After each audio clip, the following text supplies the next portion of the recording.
The man pulled the trigger and every bullet hit the nail with precision. The final shot even drove the nail straight into the wooden board.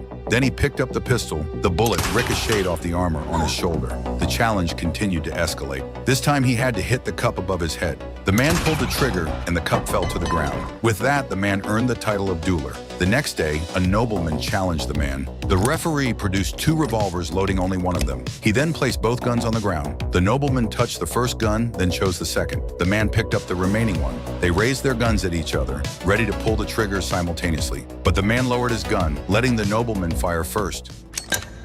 The nobleman's gun was unloaded. The man slowly raised his gun and pressed the muzzle against the nobleman's forehead.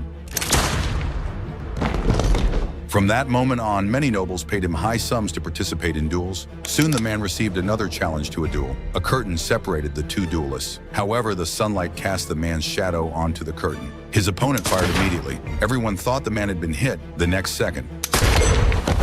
But the very next day, the police sought to arrest this man on charges of murdering a nobleman. However, the duelists had all signed a waiver. Just then, a police officer stepped forward and issued a challenge. The man drew a revolver loaded with a single bullet. The 2 were about to play a game of Russian roulette. The man fired without hesitation, and the police officer did not back down. 2 rounds passed without a single shot being fired. Now with 1 bullet left in each chamber, one of them was bound to be hit. The police officer finally grew fearful and sought a truce. But the man fired without hesitation. Then he fired a final shot into the ground and turned to walk away. From that day on, no one dared to challenge this man to a duel.